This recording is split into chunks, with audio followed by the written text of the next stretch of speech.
জীবন কি? এই জীবন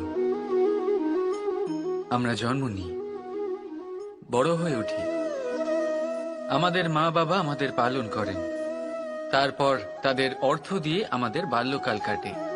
আমরা আরো বড় হই, বিবাহ বন্ধনে আবদ্ধ হই, আমাদেরও সন্তান হয়, আমরা তাদের পালন করি, তারপর আমরা বৃদ্ধ হই, আর একদিন এই সংসার ছেড়ে আমরা সকলে চলে যাই।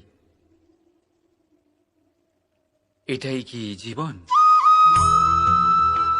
আপনার মনে এই প্রশ্ন হয়তো অনেকবার জেগেছে, তাই না? এবার একটু জলের যাত্রাপথ লক্ষ্য করুন।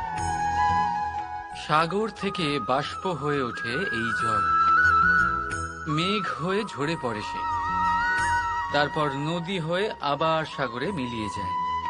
কিন্তু কখনো এই প্রশ্ন করে না যে তার জীবন